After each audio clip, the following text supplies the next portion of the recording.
Amigo y amiga que me escucha, te damos la bienvenida nuevamente a Púlpito Reformado, la voz de la Reforma Protestante en Puerto Rico, la voz oficial de la Iglesia Presbiteriana Reformada en San Juan.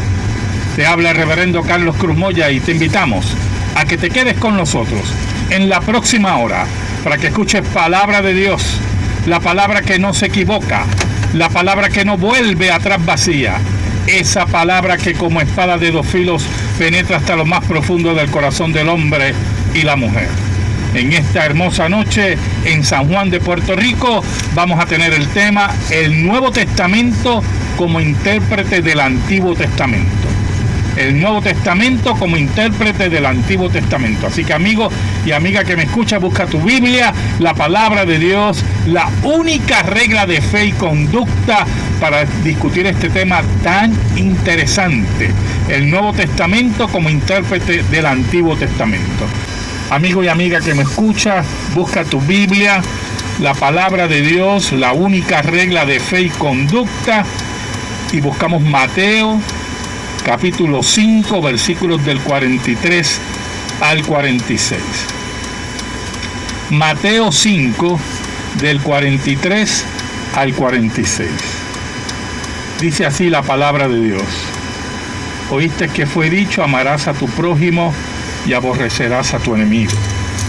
Pero yo os digo, amad a vuestros enemigos, bendecid a los que os maldicen, haced bien a los que os aborrecen, y orad por los que os ultrajan y os persiguen, para que seáis hijos de vuestro Padre que está en los cielos, que hace salir su sol sobre malos y buenos, y que hace llover sobre justos e injustos.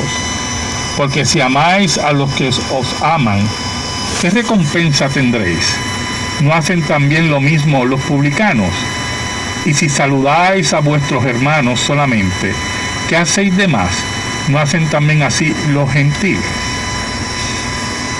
En esta noche, hermanos, queremos discutir este tema que creemos pertinente en esta hora por opiniones que he estado revisando en esta semana pasada sobre interpretación bíblica. Es un tema amplio que no vamos a poder tocar por la radio todas sus ramificaciones. Sería prácticamente imposible.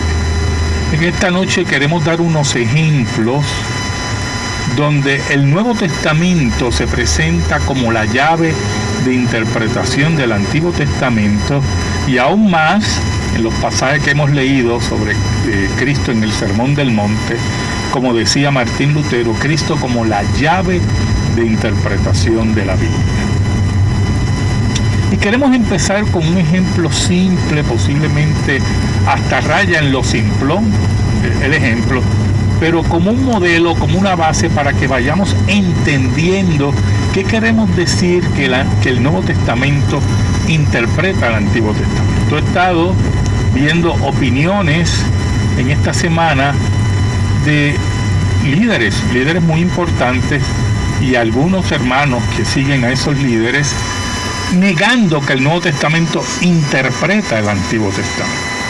Y todo porque ya hay unos presupuestos dogmáticos, los cuales ellos quieren sostener a costa de lo que vamos a ver y que dice el Nuevo Testamento. Esos presupuestos dogmáticos muchas veces son herencia familiar. ¿Y qué queremos decir con herencia familiar? Pues mi papá creyó esto, mi mamá creyó esto, mi papá pertenecía a esta iglesia, mi mamá pertenecía a esta iglesia.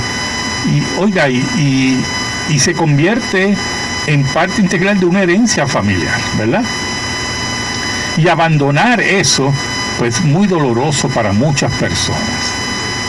Y eso nosotros lo comprendemos. Las tradiciones, ¿verdad? Tradiciones familiares, que tanto criticamos los evangélicos en relación al catolicismo romano, y muchas veces los evangélicos lo practican en otros estadios, si podemos llamarlo así, sin consultar al texto bíblico. Una de las características de la Reforma Protestante es el acercamiento al texto bíblico y que el texto me hable. que el texto me diga cómo yo debo formar mi interpretación bíblica, que el texto me establezca las reglas de interpretación bíblica. Y yo no acercarme con prejuicios dogmáticos para encajonar al texto o empujar al texto a que diga lo que yo quiero que diga. Eso es lo que hablamos de exégesis y exégesis, ¿verdad?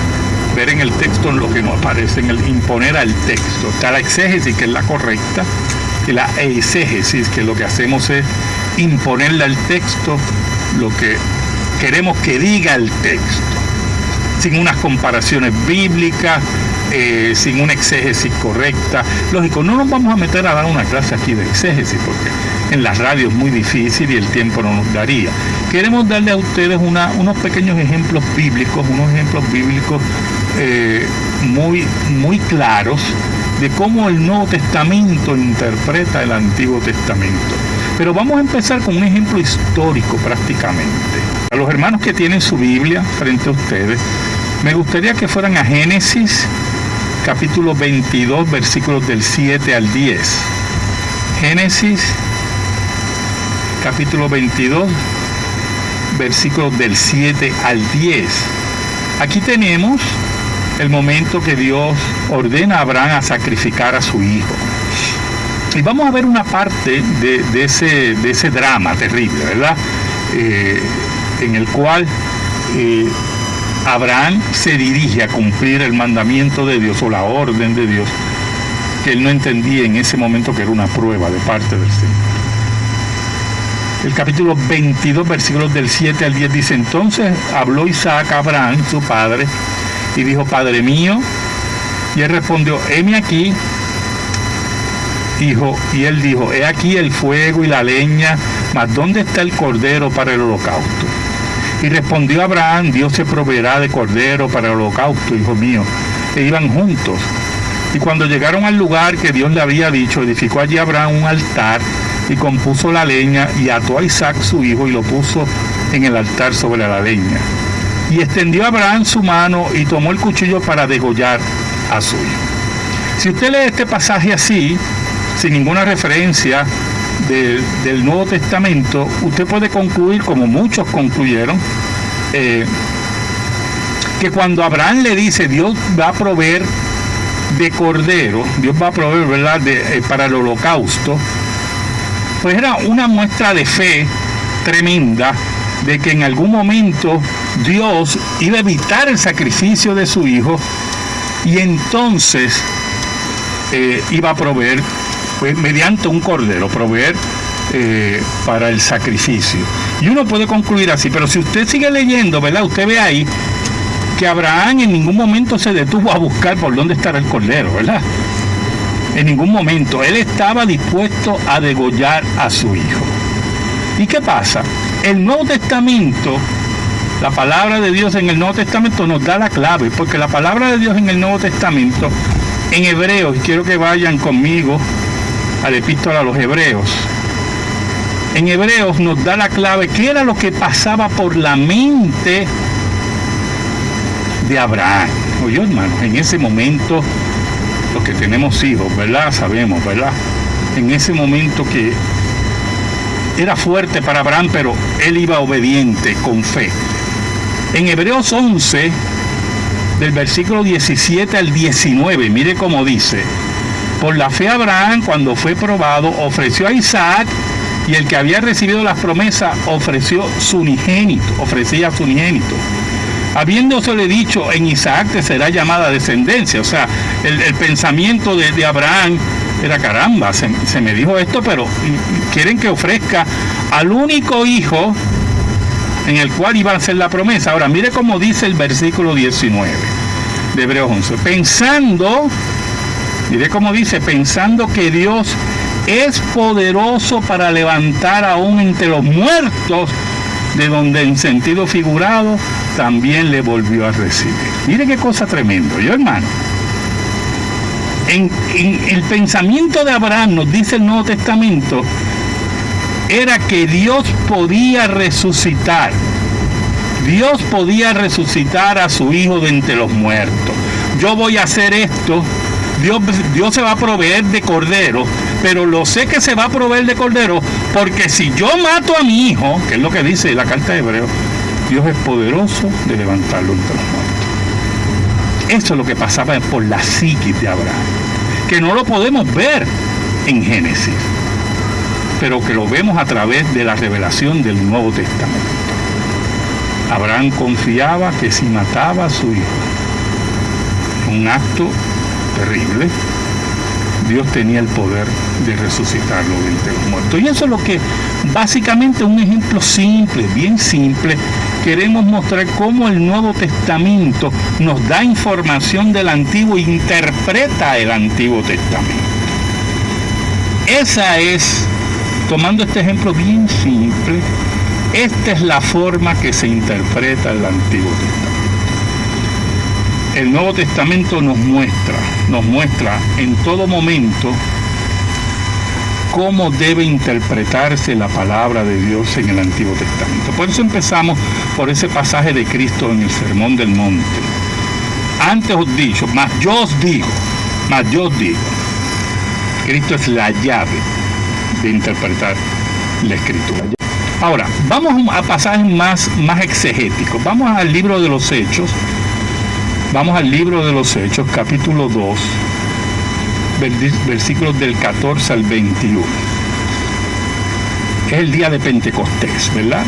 El día que nosotros hablamos que la iglesia, ese cuerpo entre judíos y gentiles, el nuevo hombre, como dice el apóstol Pablo, aquel que se derribó la pared y de dos pueblos hizo uno, que llamamos que es la iglesia de Cristo, nace en Pentecostés. Ahora, mire cómo dice Pedro en Hechos 2 del 14 al 21. Dice así: entonces Pedro, poniéndose en pie con los 11, alzó la voz y les habló diciendo: varones judíos y todos los que habitáis en Jerusalén, esto os sea notorio y oíd mis palabras.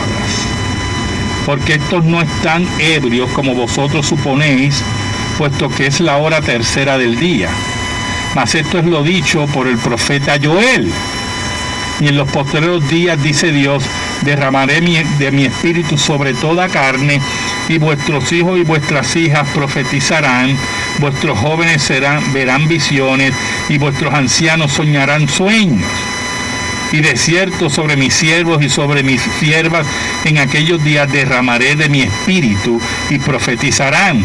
Y daré prodigios arriba en el cielo y señales abajo en la tierra, sangre y fuego y vapor de humo.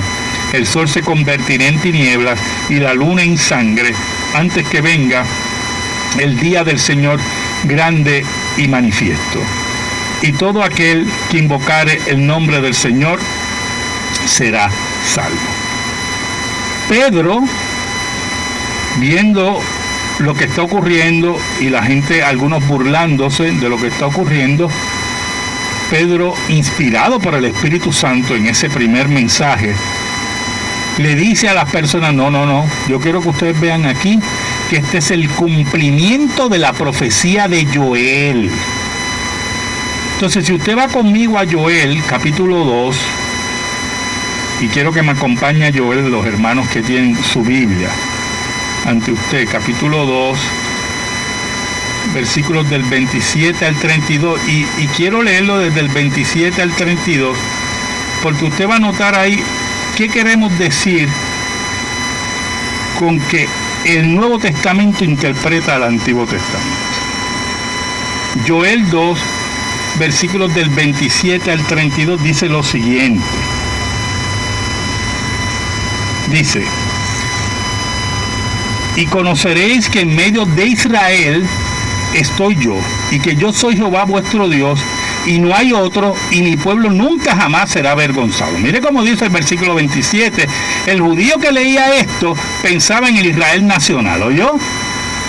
En el Israel nacional, mire esta profecía. Y entonces añade: y después de esto, que sepan que Israel es mi pueblo, derramaré mi espíritu sobre toda carne, y profetizarán vuestros hijos y vuestras hijas, vuestros ancianos soñarán sueños, y vuestros jóvenes verán visiones. Y también sobre los siervos y sobre las siervas derramaré mi espíritu en aquellos días, y daré prodigios en el cielo y en la tierra, sangre, fuego y columnas de humo. El sol se convertirá en tiniebla y la luna en sangre antes que venga el día grande y espantoso de Jehová, y todo aquel que invocar el nombre de Jehová será salvo, porque en el monte de Sión y en Jerusalén habrá salvación, como ha dicho Jehová, entre el remanente el cual habrá llamado. Entonces, cuando Joel le habla a Israel sobre esto, los judíos que leían la profecía interpretaban que se refería al pueblo nacional de Israel y a la restauración de Israel como nación y el establecimiento del reino como el Mesías. Pero Pedro dice que el cumplimiento de esa profecía no era así. Que el cumplimiento de esa profecía ocurrió en el día de Pentecostés, en Jerusalén, sobre la iglesia. La iglesia es el Israel nuevo, que recibe el Espíritu Santo. En la iglesia se cumple la profecía de Joel. Este es el cumplimiento, dice Pedro, de la profecía de Joel. Y a menos, ¿verdad?, que le digamos a Pedro mentiroso, vemos claramente el cumplimiento aquí de la profecía. Y esto es muy importante, yo hermano, porque si usted tiene esa llave de interpretación, el Nuevo Testamento se convierte ante usted en aquel querigma, ¿verdad?, como decía Cristo, que es la proclamación, en la didache, en la enseñanza, para que entendamos el Antiguo Testamento, para que veamos que las profecías y muchos pasajes del Antiguo Testamento son interpretados en el Nuevo Testamento como cumplidos en la iglesia. El Nuevo Testamento nos da las herramientas y nos da las claves para entender el Antiguo Testamento. Por eso es muy lamentable escuchar personas, no, porque algunos creen que el Nuevo Testamento es el que interpreta el Antiguo Testamento. Es que es así, hermano. Y lo estamos demostrando en esta noche. Es por medio del Nuevo Testamento que podemos interpretar correctamente el Antiguo Testamento. Sin el Nuevo Testamento nos quedamos en interpretaciones muy cortas en relación a lo que Dios verdaderamente quería decir. Cuando vino Cristo nos dio la interpretación correcta. Y cuando hablamos de interpretación correcta es que nos dio la amplitud profética y su cumplimiento, porque Cristo era Dios hombre. Los apóstoles, escuche bien, apóstoles como testigos de la revelación y como los maestros, aquellos que iban a proclamar, querigma, aquellos que iban a enseñar, la didache, son inspirados por el Espíritu Santo para guiarnos en la correcta interpretación del Antiguo Testamento. Cuando usted tiene un concepto sesgado, ¿verdad?, dividido del Antiguo y el Nuevo Testamento, ese confeti que hacen algunos de la Biblia, y que la Biblia no tiene ninguna relación entre todos los pasajes, pues caemos en errores doctrinales bien graves. Llámanos 787-724-1190, 787-724-1190. Queremos orar por ti, queremos contestar tu pregunta, queremos saber tu opinión de nuestro programa. 787-724-1190. Mire, en ese sentido tenemos que continuar, estudiar el Nuevo Testamento a profundidad para que nos dé luz del Antiguo Testamento. Una vez yo leí un escritor, Charles Ryrie. Ryrie no cree que el Nuevo Testamento en cierta medida interpreta del Antiguo Testamento, porque él cree que sería como imponer el Nuevo Testamento en el Antiguo Testamento. Pero eso suena, hermano, como si el Dios del Antiguo Testamento, que inspiró el Antiguo Testamento, no inspiró también el Nuevo Testamento. Y lamentablemente nosotros tenemos que entender que la revelación de Dios es progresiva y la revelación de Dios es promesa y cumplimiento. En el Nuevo Testamento tenemos el cumplimiento de la ley. En el Nuevo Testamento tenemos el cumplimiento de las promesas que Dios hizo a Israel. En el Nuevo Testamento y en la iglesia vemos cómo Dios sigue manejando y ahora un nuevo pueblo que es la iglesia, unido los judíos salvos con los gentiles salvos para hacer un nuevo pueblo. Por lo tanto, no es cuestión de imponer el Nuevo Testamento en el Antiguo Testamento, es que es el mismo Dios. Y en el Nuevo Testamento, en la persona de Cristo, tenemos que toda la plenitud de Dios, la plenitud de la deidad hecha carne, y tenemos la voz de Dios, y tenemos la llave de interpretación. Y el Espíritu Santo, dice la Biblia, que fue enviado por Cristo para hablar las palabras de Cristo. Porque tomará de lo mío y se lo hará saber. Pasamos a la noticia religiosa, una noticia bien interesante que viene de Berlín, Alemania,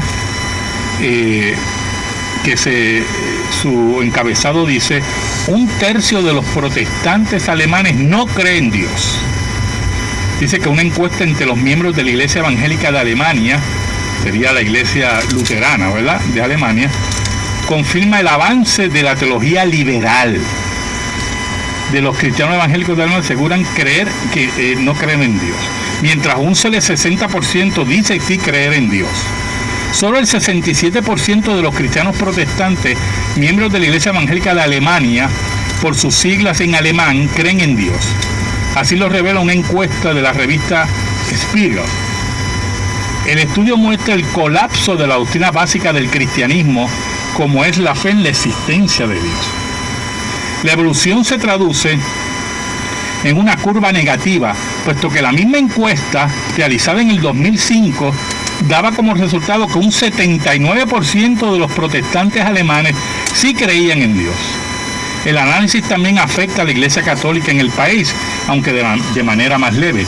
Mientras en el 2005 85% de los católicos alemanes afirmaba creer en la existencia de Dios, ahora solo lo hacen el 75%.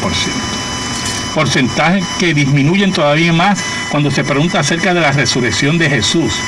En este sentido, solo el 58% de los evangélicos y el 61% de la población católica aseguran creer que hubiese resurrección. A nivel general,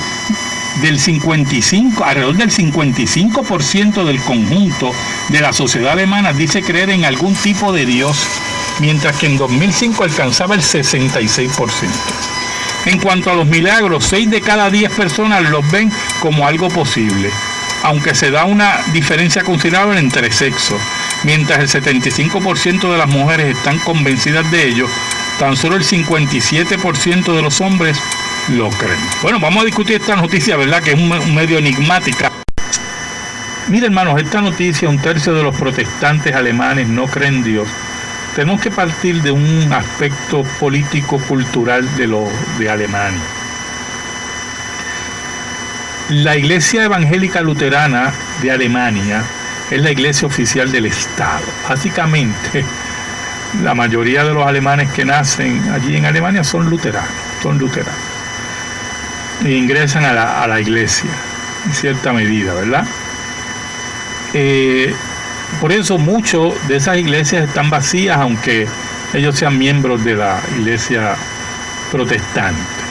Cuando se habla con un grupo de protestantes no creen en Dios, pues son los grupos impíos que hay dentro de la iglesia luterana, de esos impíos que no creen en Dios, que son unos apóstatas, que están allí por las razones políticas, religiosas, que Alemania entiende, porque, por ejemplo, los pastores son empleados públicos, porque la iglesia es la iglesia oficial del Estado, y reciben pues un sueldo del gobierno alemán. Los católicos, en relación a los católicos, pues mire que son católicos nominales, ¿verdad?, que posiblemente no van a la iglesia como muchos católicos que conocemos, y no creen ya en nada. Ahora, como muy bien dice aquí la noticia, parte de lo que ha hecho que la gente pierda fe en la Escritura y en el Dios de la Escritura es la teología liberal, como muy bien dice la noticia. La teología liberal, podemos llamarle eso teología, que niega la resurrección de Cristo, que niega el nacimiento virginal, que niega la segunda venida, que no cree en los hechos, la intervención de Dios en la historia, y consideran la Biblia como un libro de mitos, la Biblia, ¿verdad?, como un libro de fantasía. Y más bien, algunos de ellos pues se basan más bien en la experiencia religiosa, una experiencia espuria, una experiencia que responde a doctrina de demonios. Básicamente ese es el problema que estamos enfrentando. Y Europa sigue en retroceso espiritual en relación al cristianismo, mientras el Islam avanza. Y un día, no se olvide de lo que le voy a decir, un día, escuche bien, un día los europeos van a abrir los ojos y va a ser tarde. Y nuevamente habrá una guerra en Europa. Nuevamente, hermano. Cuando el choque cultural llegue a su crisis. Cuando vean los musulmanes, muchos de ellos casándose con niñas de 9 años, como ocurre en muchos países musulmanes. Cuando el abuso contra la mujer se multiplique en una forma dramática. Cuando las violaciones continúen, como ha ocurrido en Suecia. Cuando ocurra todos esos fenómenos terribles y el terrorismo siga, entonces los europeos van a abrir los ojos. Y regularmente los europeos abren los ojos tarde, ¿oyó? Por eso viene una primera guerra mundial, por eso viene una segunda guerra mundial. Y todas empezaron en Europa. Eso es lo que va a pasar. Eso es lo que va a ocurrir. Y usted verá, hermano. O se acaba todo y Jesucristo vuelve al planeta Tierra, o esa guerra traerá de nuevo desasosiego, muerte y destrucción en Europa, y las cosas vuelven a enderezarse, porque los hombres solamente entienden por violencia y por guerra, increíblemente, pero es así, es así. Vamos a pasar a la pregunta religiosa. Tengo varias preguntas, así que no voy a poder contestarlas todas. Tengo aquí a la hermana Lidia de Bayamón. ¿Está de acuerdo el Señor con la cremación? Bueno, hermana, en nuestra iglesia solo lo dejamos a conciencia. Si vamos a explicar la cremación, es acelerar un proceso, en pocas palabras. Porque usted se va a hacer polvo, dice la Biblia. Y la cremación lo que hace es acelerar ese proceso. Ahora, otros creyentes creen, y pueden tener razón en cierta medida, que Dios es el creador de todo y de la materia. Y que el cuerpo, ¿verdad?, es algo sagrado, que el hombre no debe, en cierta medida, acelerar ese proceso y debe dejarlo a la naturaleza. No debe manipular el cuerpo, sino permitir, ¿verdad? Así que, en cierta medida, eso lo dejamos a la conciencia. Yo personalmente no veo ningún problema, pero también entiendo la otra posición. Y tengo otra pregunta de ella. Dice, Dios perdonó a Adán y Eva aunque ellos no pidieron perdón. Ellos tienen vida eterna. No, hermana, usted no sabe. Primero, escúcheme bien. Tenemos que tener mucho cuidado con el biblicismo. ¿Qué es el biblicismo? El biblicismo es creer que todo detalle la Biblia lo menciona. Y no todo detalle. Hay cosas que tenemos que entender por inferencia.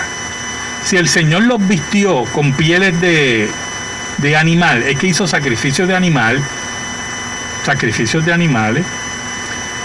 y para eso hubo que haber una contrición de parte de ellos, un arrepentimiento de parte de ellos. La Biblia no tiene que decir todos los detalles, ¿verdad?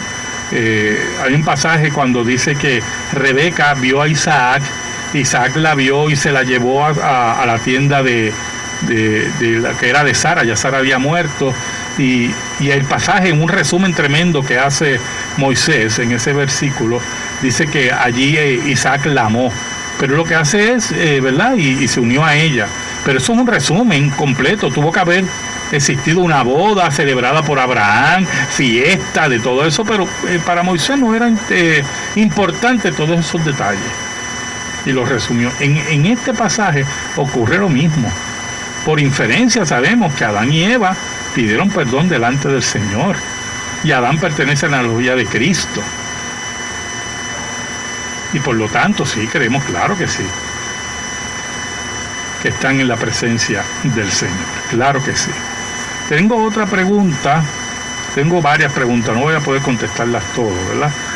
Tengo otra pregunta. Aquí me está escapando la preguntita. Vamos a ver si la encuentro. Ok, la iglesia es el nuevo Israel. Dios tiene planes o pacto con Israel. Bueno, hermano Luis. La iglesia es el nuevo Israel, el Israel de Dios, ¿oyó? Como lo llama el apóstol Pablo. Como dice el apóstol Pablo en Romanos, no es judío aquel que es exterior, sino interior. El que ha sido circuncidado del corazón. Y ahora los circuncidados de corazón son la iglesia, donde Dios está cumpliendo los pactos y está cumpliendo las promesas. Porque de Israel son las promesas y los pactos. Y es en la iglesia, la unión de judíos y gentiles, que Dios está cumpliendo eso. ¿Y cómo va Dios siguiendo cumpliendo en Israel? Pues mire, el remanente, dice la Biblia, el remanente de Israel va a creer en Jesucristo. ¿Y va a recibir qué? Cielo nuevo y tierra nueva. Y se va a cumplir porque Dios no ha terminado con Israel. Pero Dios va a salvar, ¿qué? A los judíos que crean en Cristo. Porque la Biblia dice que el que no tiene al Hijo, no tiene al Padre. Mire qué sencillo dice esto. En ese sentido es que Dios está cumpliendo las promesas a Israel. Lo está cumpliendo en esta. Mire, quiero que me acompañe a Hebreos, los hermanos que están conmigo en esta noche, en este programa, el Nuevo Testamento como intérprete del Antiguo Testamento. Hebreos, capítulo 8, versículos del 1 al 13. Tengo otros pasajes, pero no sé si el tiempo me dé. Hebreos 8, versículos del 1 al 13, ese capítulo es muy importante, porque vamos a ver cómo Dios cumple las promesas de Israel en la iglesia. Mire cómo dice. Ahora bien, el punto principal de lo que venimos diciendo, dice el autor de Hebreos, es que tenemos tal sumo sacerdote, el cual se sentó a la diestra del trono de la majestad en los cielos, ministro del santuario y de aquel verdadero tabernáculo que levantó el Señor y no el hombre. Porque todo sumo sacerdote está constituido para presentar ofrendas y sacrificios, por lo cual es necesario que también éste tenga algo que ofrecer. Así que, si estuviese sobre la tierra, ni siquiera sería sacerdote, habiendo aún sacerdotes que presentan las ofrendas según la ley, los cuales sirven a lo que es figura y sombra de las cosas celestiales, como se le advirtió a Moisés cuando iba a erigir el tabernáculo, diciéndole, mira, haz todas las cosas conforme al modelo que se ha mostrado en el monte. Pero ahora, mire cómo dice el autor de Hebreos, pero ahora tanto mejor ministerio es el suyo, el de Cristo, cuanto es mediador de un mejor pacto, dice, de un mejor pacto, establecido sobre mejores promesas, pacto y promesa, que se cumple ¿dónde? En la iglesia. Mire, pero vamos a seguir leyendo. Porque si aquel primero hubiera sido sin defecto, ese primer pacto, ciertamente que no se hubiese procurado lugar para el segundo. Porque reprendiéndolos dice, aquí vienen días, dice el Señor, en que estableceré con la casa de Israel y la casa de Judá un nuevo pacto. Entonces está citando el Antiguo Testamento, Jeremías, exactamente, y dice, no como el pacto que hice con sus padres, el día que los tomé de la mano para sacarlos de la tierra de Egipto, porque ellos no permanecieron en mi pacto, y yo me desentendí de ellos, dice el Señor, por lo cual este es el pacto que haré con la casa de Israel. Mire cómo dice Jeremías, con la casa de Israel y la casa de Judá. Este es el pacto. Dice, después de aquellos días, dice el Señor, pondré mis leyes en la mente de ellos y sobre su corazón las escribiré y seré a ellos por Dios y ellos me serán a mí por pueblo y ninguno enseñará a su prójimo ni ninguno a su hermano diciendo conoce al Señor, porque todos me conocerán, desde el menor hasta el mayor de ellos. Porque seré propicio a sus injusticias y nunca más me acordaré de sus pecados y de sus iniquidades. Entonces añade, dice, al decir nuevo pacto, ha dado por viejo el primero, lo que se da por viejo y se envejece, está próximo a desaparecer. Entonces el autor de Hebreos nos dice, esta profecía se ha cumplido ahora en el nuevo pacto. En el nuevo pacto. Como lo dice después en el capítulo 9, ¿verdad? Esta profecía de Jeremías que dice que era para Israel y Judá, hoy se ha cumplido en el nuevo pacto, que es mejor, dice, mira el versículo 6 y 7, pero ahora tanto mejor ministerio es el suyo, el de Cristo, cuando es mediador de un mejor pacto establecido sobre mejores promesas. Porque si aquel primero hubiera sido sin defecto, ciertamente no se hubiera procurado lugar para el segundo. Pero ahora, dice el autor de Hebreos, se ha cumplido la profecía de Jeremías. ¿Y se ha cumplido dónde? En la iglesia. Como dijo Cristo en la cena. ¿Qué dijo? Esta es la sangre del nuevo pacto. Esta es la sangre del nuevo pacto. Y toda esa profecía de Jeremías se cumple ¿dónde? Dice el autor de Hebreos. No lo digo yo, hermano, está ahí. Se cumple en la iglesia. Así es que el Nuevo Testamento interpreta al Antiguo Testamento. Por eso, si vamos a ver si el tiempo me da, el libro de los Hechos, capítulo 15, los hermanos que tengan su Biblia, Hechos 15 del 12 al 18, mire, era el Concilio de Jerusalén. Allí había tremenda discusión, porque lo dice la Biblia, que no fue pequeña la discusión. Y todo era por los gentiles que entran y para aquí, bueno, no vamos a ver, pero mire cómo dice el versículo 12 al 18. Dice, entonces toda la multitud cayó y oyeron a Bernabé y a Pablo, que contaban cuán grandes señales y maravillas había hecho Dios por medio de ellos entre los gentiles. Y cuando ellos callaron, Jacobo respondió diciendo, varones hermanos, oídme. Simón ha contado cómo Dios visitó por primera vez a los gentiles para tomar de ellos pueblo para su nombre. Y con esto concuerdan las palabras de los profetas como está escrito. Entonces viene Jacobo a citar el Antiguo Testamento, un pasaje muy importante, hermano, que se encuentra en Amós, capítulo 9, versículos del 11 al 15. Y si usted va a Amós, usted va a ver que es una profecía dada a Israel. Pero Jacobo dice que esa profecía se cumple ahora con el mensaje a los gentiles. ¿Cómo dice? Y con esto concuerdan las palabras de los profetas, como está escrito. Después de esto volveré y reedificaré el tabernáculo de David y repararé su ruina y lo volveré a levantar para que el resto de los hombres busque al Señor y todos los gentiles sobre los cuales he invocado mi nombre.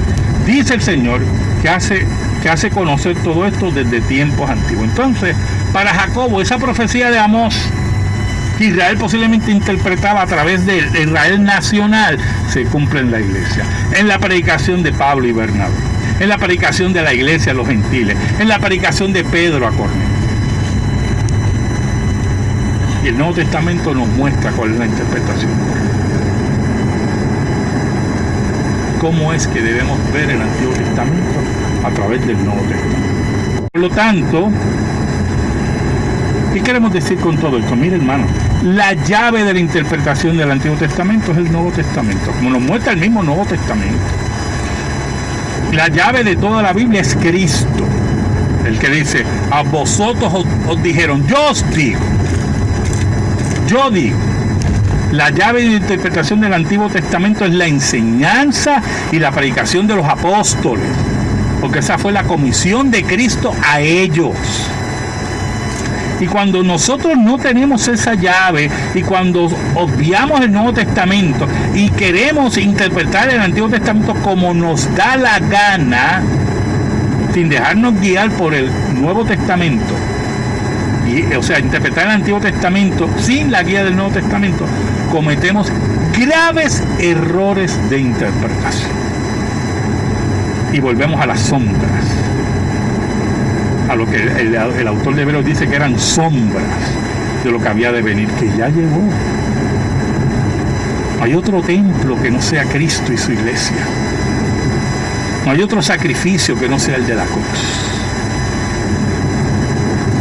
Y si si nosotros entendemos eso, vamos a tener una correcta interpretación del escrito. Escríbenos. Púlpito Reformado, P.O. Box 363864, San Juan, Puerto Rico 00936.